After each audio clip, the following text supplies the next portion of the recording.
My parents covered up that my sister slept with my husband. I was shattered to the core. So at her baby shower, I will present a gift that makes them remember and be remembered forever. Perhaps starting with an introduction and a brief explanation about my family is the best way. I am Ray, and I've just received the most shocking revelation. But before getting into it, let me tell you a little about my family. You see, I always knew I wasn't the favorite. Nobody ever told me directly, but you can feel it in your bones. It's the way your parents look at you compared to your sibling, how they talk to you, how they always choose them in both the small and big moments. My sister Lisa was always the golden child, the one who could do no wrong, the one who got all the love and attention, while I watched from the shadows. Growing up, it was obvious. If Lisa got a good grade, it would be framed on the wall. If I got a good grade, I'd get a brief smile before they continued talking about Lisa's achievements. I was her shadow. But despite everything, I never hated her. Sure, I resented the way my parents put her on a pedestal, but she was my sister, and I loved her. At that time, it wasn't her fault that our parents treated us differently. I thought that would be enough.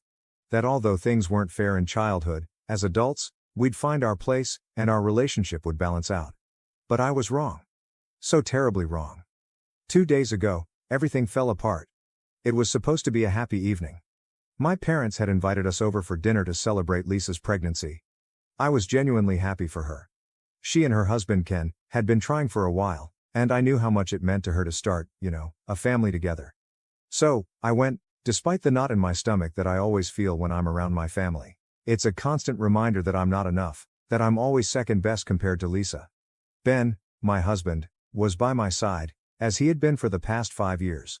He knew how complicated my relationship with my family was and had always been my support, the one person who made me feel seen. Or so I thought. The dinner was fine, normal even. We were all sitting around the table, laughing and celebrating Lisa's news. My parents, as expected, were beaming with pride, gushing about Lisa's pregnancy as if she had invented motherhood. But that didn't surprise me anymore. I smiled and congratulated her, pretending everything was fine. It was later, when I overheard my parents talking, that my entire world fell apart. After dinner, I excused myself to use the bathroom. On my way back, I passed by the kitchen and overheard my parents whispering. I should have kept walking, but something in their hushed tones made me stop. And that's when I heard it. My mom was saying they would never tell me anything about Lisa's mistake. At first, I was confused, wondering what mistake they were talking about. But then the answer hit me like a slap in the face. They were talking about how Lisa had slept with Ben, my husband. Apparently, it happened a few months ago, and they decided not to tell me to protect Lisa because she was their precious girl and didn't deserve to have her image tarnished. They called it a simple mistake, a lapse in judgment, something that should be forgiven because, according to them, the important thing was that she managed to get pregnant. I stood there, frozen, unable to move, unable to breathe. The walls seemed to close in around me. My mind was flooded with disbelief, betrayal, and rage. My husband, my partner, the man I trusted with my life, was a traitor, and with none other than my own sister. And worse, my parents knew. They had kept it a secret, choosing to protect Lisa instead of telling me the truth. They chose her again over me. It felt like all those years of feeling less were somehow validated. They made their decision, and it wasn't me. I don't even remember how I left that house that night. I vaguely recall muttering something about not feeling well and needing to leave. I couldn't face them, not my parents, not Lisa, and especially not Ben. So, I just left, got in my car, and drove. But I don't remember where I went. I just needed to be away from them, away from the reality of what I had just learned. It felt like my whole life was a cruel joke, like nothing made sense anymore, like I was falling into a void with no way to stop. It's been 2 days, and I still can't process it. I haven't confronted anyone. I've barely spoken to Ben since that night. He keeps asking me what's wrong, why I'm so distant, but I can't even look him in the eye, let alone talk to him. Every time I see him, all I can think about is him with her, my sister. How could he do this to me? How could she? And how could my parents hide it as if it didn't matter, as if I didn't matter? I keep replaying that conversation in my head, hearing my parents say Lisa's mistake shouldn't ruin her life, that it was just a slip. But what about my life, my marriage? Does that not count? Do I not count? It feels like I've been erased, like I'm a secondary character in a story that should be mine. But somehow it's always about Lisa. No matter what she does, no matter how much she hurts me, they will always protect her. And here I am, picking up the pieces, trying to figure out how to move forward when everything I thought I knew has been turned upside down. I don't really know what to do. I don't know if I should confront Ben and demand the truth or if I should talk to my parents and tell them how much they've hurt me. I don't know who to face first. I don't even know if I have the strength to face Lisa. The thought of talking to her and hearing whatever excuse she might have for betraying me makes my stomach turn. But I can't keep living like this, pretending everything is okay when it's not. I can't keep this secret inside, letting it poison every thought, every moment. Part of me wants to scream at them all, to tell them how much they've hurt me and how much they've destroyed. But another part just wants to leave, to walk away and never look back. I don't know which part to listen to. I don't even know if there's a right choice here. All I know is that I feel completely broken, and I don't know how to put the pieces back together. I've spent my whole life feeling like I'm not enough, like I don't matter. And now, after all this, it seems like that's been confirmed. My parents have made it clear that Lisa will always be the priority, no matter what she does or who she hurts. But where does that leave me? How do I move forward, knowing that the people who should love and protect me have chosen someone else, time and time again? I have no answers. I wish I did. I wish I knew what to do, how to fix this, or at least how to move on. But right now, all I feel is overwhelming betrayal and pain, and I don't even know how to make it stop. That's why I'm here, really, writing this post, hoping that someone, anyone will tell me what to do because I feel like I'm falling apart, and I don't know how to stop it. I know that from the outside, it's easy to have an opinion, and that's what I'm looking for. But from the inside, it feels overwhelming. Update 1. It's been more than 2 weeks since my original post. I've had time to think, to feel, and to plan. At first, I was paralyzed by the pain, confusion, and betrayal, but now that numbness has faded and has been replaced by something cold, sharp, and much more dangerous. At first, I thought confronting Ben, Lisa, and my parents might give me some closure, but now I've decided on something completely different. Yes, I will confront them, but not to yell, cry, or ask for explanations. Instead, I want them to feel the same pain I've been drowning in. I want revenge. I'm going to exact the most thorough revenge possible within the bounds of the law. These past few days, I've been meticulous, I've been patient. They think I know nothing, that I'm that second-rate daughter and wife who just smiles and goes along with everything. Let them keep thinking that, because in the meantime, I've been working in silence, gathering evidence to back up everything I heard that night. Betrayal always leaves traces, even when the betrayers think they've covered their tracks, and I'm determined to find every last detail they thought was hidden. First, let me tell you about the baby shower. Yes, there's a baby shower. A few days after my last post, my mother called me with her usual cheerful tone, pretending as if nothing had happened, as if she hadn't been part of this massive betrayal. She wanted to know if I'd organize Lisa's baby shower since, for my family, I'm basically a servant, and of course, I'd be the one to take care of it. Probably, if the situation were reversed, she wouldn't ask my sister to organize this. Yes, she wanted me to celebrate the very person who destroyed my marriage and my life. The audacity left me speechless for a moment, but then it occurred to me to use this to my advantage. This could be the perfect opportunity to set the stage for what's coming. Of course, I agreed. I said yes, making sure my voice didn't reveal my true intentions in the slightest. She was so pleased, almost euphoric. "Lisa will be so happy," she said. I smiled over the phone, thinking about how happy Lisa would be when she found out what I had planned for her. But before making my move, I needed to gather as much as possible. I've become almost obsessive about uncovering every last secret, every message and every piece of evidence showing exactly what they did to me. At night, while Ben sleeps, I go through his phone, his laptop, even his old backups. At first, I wasn't sure if I'd find anything. Maybe they'd been smart enough to cover their tracks. But people always get careless when they think they have the upper hand. The first evidence came in the form of a hidden folder on his phone. He thought he was clever, naming it something innocent, but I know him too well. Inside were photos, pictures of him with Lisa. And it turns out, it wasn't just once, but an elaborate affair. Some photos seemed innocent at first glance, but others, well, let's just say they made it clear what had happened between them. My stomach churned as I looked at them, but I didn't stop. In the following nights, I kept digging. Text messages, emails, old social media messages. I found conversations between Lisa and Ben, some from months ago, talking about how careful they'd been to make sure I didn't find out. Their words hurt, but they also fueled me. They were so casual about it, as if I were nothing more than an obstacle in their way. But the real bombshell came when I found messages between my parents and Lisa. My mother, in particular, had been actively helping to keep it all a secret. There were conversations about how Ray didn't need to know, and about the importance of protecting Lisa's image. Lisa sent screenshots of these messages to Ben, assuring him that our parents were on their side and that they didn't have to worry about me finding out. I felt sick reading it. They didn't care that I'm their own daughter, all they care about is Lisa's reputation. I've saved everything, every photo, every message, every piece of evidence is now carefully stored on my device. I've backed it all up, just in case. I'm not going to rush.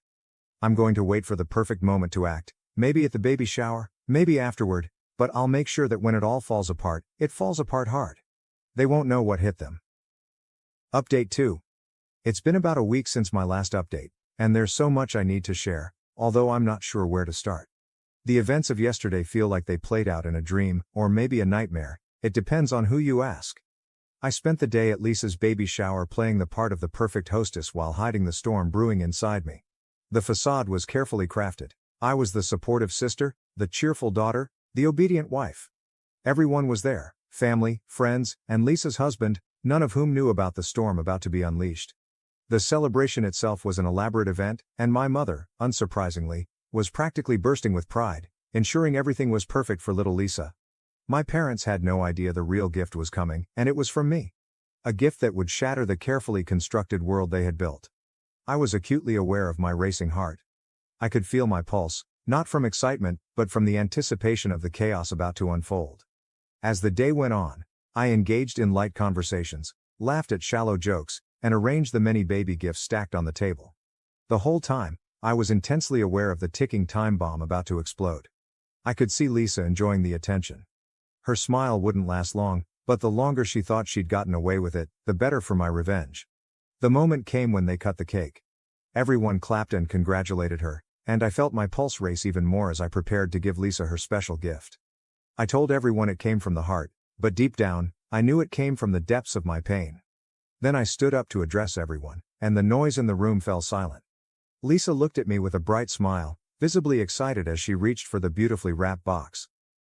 I had put effort into the presentation, exquisite paper, a luxurious bow, all designed to create a sense of anticipation and make it seem like a very important gift, which it was. Everyone gathered around Lisa to get a closer look as she began to unwrap it. Inside were printed photos, shocking images of her and Ben in very compromising situations. Intimate moments frozen in time, the kind of photos you wouldn't want your family to see. I had carefully chosen the most incriminating images, the ones that revealed their betrayal with undeniable clarity. Lisa's expression changed from excitement to confusion and then to horror as she processed the contents of the box. The atmosphere in the room shifted when people realized what was happening and the implications of the photos for everyone involved, Lisa, me, and my husband. But I wasn't done. As the murmurs began and people started asking questions to either Lisa or me, I unveiled decorative curtains that displayed the same photos, enlarged and arranged in a striking format. The truth was now exposed for everyone to see, a gallery of betrayal, capturing the affair that had shattered my life. Lisa's face turned pale, the blood draining from her cheeks, leaving her looking ghostly. Her hands trembled as she struggled to grasp what was happening. My parents instinctively tried to intervene, but I wasn't going to let them silence me. I took a deep breath and let the words flow. I revealed the entire affair, detailing how they had helped cover it up and how they pretended everything was fine while Lisa betrayed me with my husband. Lisa's husband, completely shocked, stormed out of the room, yelling at her, calling her a traitor, and expressing disbelief at how she could have done all this. It was likely a similar expression and feeling to what I experienced when I discovered the entire ordeal. My parents were left speechless, unable to defend their golden child this time. The world they had so carefully built around Lisa was crumbling, piece by piece, as I unveiled the chaos she had orchestrated. Standing there in the middle of the crowd, I felt something strange, a sense of release washing over me. Some people approached me to offer comfort, but I didn't need any of that at the moment because I had done what needed to be done. So, I took my things and left. Update 3. 2 weeks have passed since my last update, and I think the dust has settled enough to share the aftermath of my surprise at the baby shower and the fallout for everyone involved in the betrayal. The night I revealed everything, I left the party as soon as I finished showing the evidence. I didn't want to talk to anyone or face the reactions of those who had been my family until then. I didn't know what had happened afterward until Lisa's friend, well, now ex-friend, contacted me a few days later to ask me some questions. She, one of Lisa's closest confidants, started the conversation in a tone ranging from disbelief to disgust. She told me that after what I had exposed, she had opened her eyes to Lisa's true personality. In her words, if Lisa could cheat on her own sister with her husband, what guarantee did anyone have that she wouldn't do the same to her? The betrayal she witnessed at the party had left her with a profound sense of doubt, and she felt unable to continue her friendship with someone like that.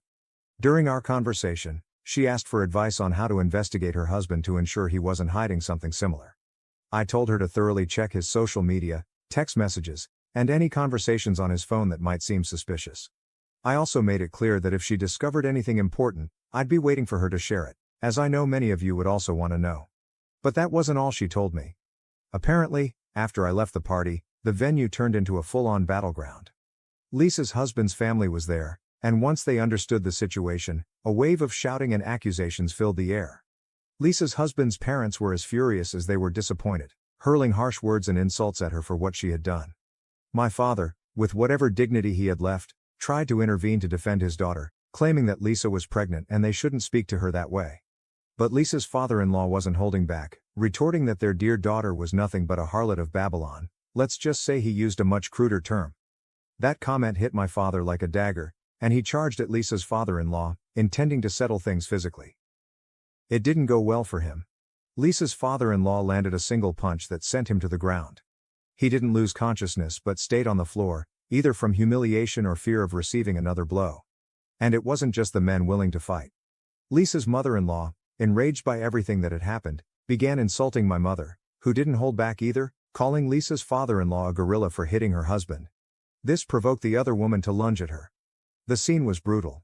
I heard Lisa's mother-in-law pulled my mother's hair so hard she had to be separated by others. My mother ended up losing a chunk of hair, and someone even joked that she might want to start considering a wig. Some guests tried to stop the fight, managing to calm things down before it escalated further. I admit that, deep down, I feel a twinge of regret for not staying at the party to witness the fallout of my gift. It's akin to the feeling you get when you miss school on the most eventful day of the year. But despite the curiosity, I know it was for the best. I left to maintain my own peace of mind and avoid getting caught in the shame and chaos. Surprisingly, Lisa came out of the situation physically unharmed, not because she didn't deserve it, but because she's pregnant, and everyone present, even the most furious, had enough self-control not to harm her physically. Although there's a high chance the baby she's expecting is my husband's, it's not the child's fault that their mother was such a deceitful and treacherous person. Update 4. As for my ex-husband, or rather, soon-to-be ex-husband, things have progressed quite a bit. I delivered the divorce papers to him as soon as I could get them processed. He didn't get punched during the party because I think he had enough sense to stay silent and try to make himself invisible among the crowd. He remained quiet, head down, as if trying to go unnoticed.